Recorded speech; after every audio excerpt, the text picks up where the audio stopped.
Hello viewers, నా పేరు కనగిరి ప్రసాద్. ఇప్పుడు మనము మల్కాజిగిరి పార్లమెంటరీ నియోజకవర్గం గురించి తెలుసుకుందాము. ట్విస్ట్ అండ్ టర్న్స్ పాలిటిక్స్ భాగంగా ఈ 17 పార్లమెంటరీ కాన్స్టిట్యుయెన్సీని మేము వీడియో రూపంగా తీయదలుచుకున్నాము. అందులో మొదటిగా నేను ఉప్పల్లో ఉంటున్నాను. తర్వాత మల్కాజిగిరి కాన్స్టిట్యుయెన్సీకి సంబంధించిన వ్యక్తిని కాబట్టి ముందుగా మల్కాజిగిరి పార్లమెంటరీ కాన్స్టిట్యుయెన్సీ వీడియో తీయడం జరిగింది. ఈ మల్కాజిగిరి పార్లమెంటరీ నియోజకవర్గము దేశంలోని అతిపెద్ద కాన్స్టిట్యుయెన్సీ, 30 లక్షల జనాభా కలిగినటువంటి ఏకైక పార్లమెంటరీ కాన్స్టిట్యుయెన్సీ. ఈ మల్కాజిగిరి పార్లమెంటరీ కాన్స్టిట్యుయెన్సీలో మేడ్చల్, కుతుబుల్లాపూర్, కుక్కట్పల్లి, సికింద్రాబాద్ కంటోన్మెంట్. ఈ సికింద్రాబాద్ కంటోన్మెంట్లో లాస్యా నందిత రోడ్ యాక్సిడెంట్లో ఇచ్చేయడం జరిగింది.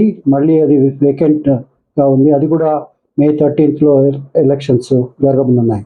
తర్వాత మల్కాజిగిరి, ఎల్బీ నగర్, ఉప్పల్, ఈ దాదాపు 7 డివిజన్స్గా ఉంది. సో మనము 223, 219 మనం చూసినట్లయితే ఈ మేడ్చల్లో 2 సార్లు కూడా ఈ ఎమ్మెల్యే క్యాండిడేట్స్ బీఆర్ఎస్ వాళ్ళే కైవసం చేసుకోవడం జరిగింది. మల్కాజిగిరి 223లో బీఆర్ఎస్, 2019లో ఇండియన్ నేషనల్ కాంగ్రెస్. కుత్బుల్లాపూర్ ఈ 2023లో కానీ 2019లో కానీ ఈ బీఆర్ఎస్ఏ కైవసం చేసుకోవడం జరిగింది. కూకట్పల్లి కూడా 2023లో 2019లో కూడా బీఆర్ఎస్ఏ కైవసం చేసుకోవడం జరిగింది. ఉప్పల్లో 2023లో బీఆర్ఎస్, తర్వాత 2019లో ఇండియన్ నేషనల్ కాంగ్రెస్ కైవసం చేసుకోవడం జరిగింది. ఎల్బీ నగర్, దీన్ని లాల్ బహదూర్ నగర్ అంటారు. ఈ 2023లో బీఆర్ఎస్, 2019లో ఇండియన్ నేషనల్ కాంగ్రెస్ కైవసం చేసుకోవడం జరిగింది. ఇండియన్ నేషనల్ కాంగ్రెస్లో ఉన్నటువంటి రెడ్డి గారు తను మళ్ళీ బీఆర్ఎస్లో చేరడం మనం అందరం కూడా చూసాం. సికింద్రాబాద్ కంటోన్మెంట్ ఈ 2023 వేకెంట్ ఉంది. ఇప్పుడు 2019లో బీఆర్ఎస్ కైవసం చేసుకుంది. ఇప్పుడు మనం ఈ మల్కాజీ కాన్స్టిట్యుయెన్సీ ఇంతకుముందు నేను చెప్పినట్టు 30,50,313 మంది ఓటర్స్ ఉన్నారు. ఈ లిటరసీ చూసినట్లయితే, అక్షరాస్యత మనం చెప్పుకున్నట్లయితే 67% ఉంది, 67.74% ఉంది. ఎస్సీ ఓటర్స్ 9.2, ఎస్టీ 2.2, ముస్లిం 8.8, రూరల్ 7.7, అర్బన్ ఓటర్స్ దాదాపుగా 92% ఉన్నారు, 92.3% ఉన్నారు. మనం ఈ ఓటర్స్ టర్న్అవుట్ మనం చూసినట్లయితే ఈ పార్లమెంట్లో 49.6% మాత్రమే ఉంది. అదే అసెంబ్లీకి వచ్చేసి 54.4%. అంటే దాదాపు 30 లక్షల మందిలో దాదాపు 15 లక్షల మంది ఓటర్స్ మాత్రమే ఇవాళ తమ ఓటు హక్కు వినియోగించుకోవడం జరుగుతుంది. కాబట్టి ఎప్పుడైతే ఓటు హక్కు వినియోగం అంటే పర్సంటేజ్ ఎప్పుడైతే పెరుగుతుందో దీంట్లో ఉండేటటువంటి ట్రెండ్ కూడా మారడానికి ఆస్కారంగా ఉంది. తర్వాత మనం ఈ ముఖ్యమైన పార్టీలు మనం గమనించినట్లయితే ఈ బీఆర్ఎస్ పార్టీ కారు గుర్తు, తర్వాత బీజేపీ కమలము, తర్వాత ఇండియన్ నేషనల్ కాంగ్రెస్ హస్తం. ఈ ముఖ్యమైనటువంటి లీడర్, ఇది ముఖ్యంగా మల్కాజిగిరి కాన్స్టిట్యుయెన్సీ చెప్పుకోదగ్గ విషయం ఏంటంటే ఇక్కడ రేవంత్ రెడ్డి గెలవడము తనకు ఇది తన క్యారియర్కి ఒక బిగినింగ్గా ఈ మల్కాజిగిరి కాన్స్టిట్యుయెన్సీ అని చెప్పుకోవచ్చు. తను అంచెలంచెలుగా ఇప్పుడు సీఎం పదవిని అధిష్టానించాడు. తర్వాత తను ఈ మల్కాజీ కాన్స్టిట్యుయెన్సీ పట్ల చాలా సిన్సియర్గా మళ్ళీ కాంగ్రెసే గెలవాలనేటువంటి పందాలో ఉన్నారు. ఇక్కడ చంద్రశేఖరరావు గారు మీరు చూసినట్లయితే ఇప్పుడు గత ఎలక్షన్స్లో అన్నీ కూడా బీఆర్ఎస్ఏ కైవసం చేసుకోవడం జరుగుతుంది. కాబట్టి ఈసారి తను రాగిడి లక్ష్మారెడ్డి గారిని వెనుకోవడం జరిగింది. అతను బేసిక్గా కాంగ్రెస్లో తనకు గుర్తింపు లేక ఈ ఎమ్మెల్యే క్యాండిడేట్ పరమేశ్వర్ రెడ్డికి ఇవ్వడం వల్ల తను ఎంపీ క్యాండిడేట్గా సెలెక్ట్ చేసుకోవడం జరిగింది. రాగిడి లక్ష్మారెడ్డి గారు మధుర చారిటబుల్ దాని పేరు మీద ఎన్నో సేవా కార్యక్రమాలు చేశారు. యువకుడు, చాలా పోటీ, చాలా ఖచ్చితంగా ఏదో ఒకటి సాధించాలనేటువంటి ఉద్దేశంలో ఉన్నారు. గత ఎన్నికల్లో కూడా ఎమ్మెల్యే క్యాండిడేట్కు గెలుపుకు చాలా హెల్ప్ చేయడం జరిగింది.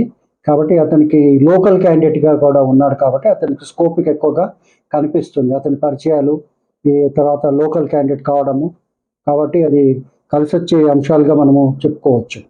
ఇప్పుడు మనం ఈ మల్కాజిగిరి పార్లమెంటరీ కాన్స్టిట్యున్సీ మనం ఇంతకుముందు చెప్పినట్లు 2009లో ఎంపీగా సర్వే సత్యనారాయణ గారు ఇండియన్ నేషనల్ కాంగ్రెస్ నుంచి గెలుపొందడం జరిగింది.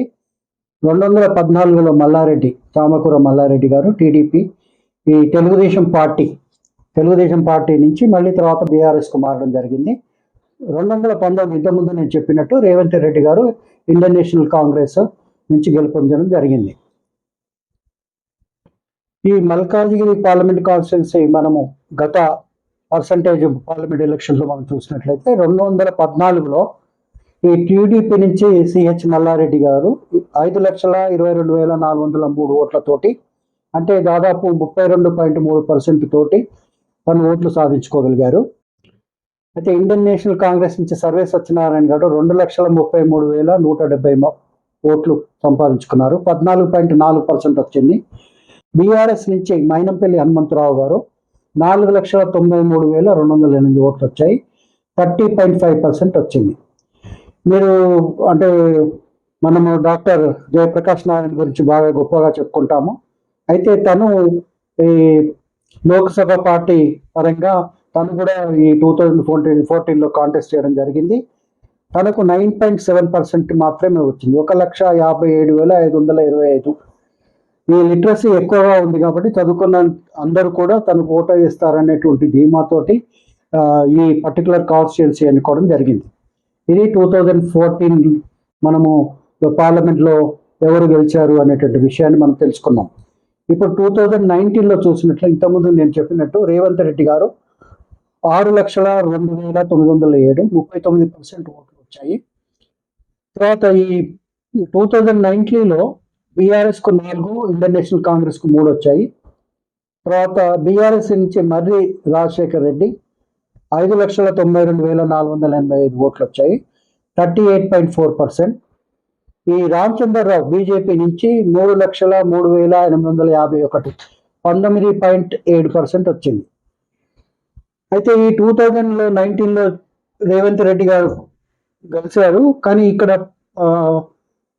ఈ మల్కాజిగిరి పార్లమెంట్ కాన్స్టిట్యున్సీలో జస్టిఫై చేయలేదు అన్నటువంటి ఒపీనియన్ చాలా మందికి ఉంది.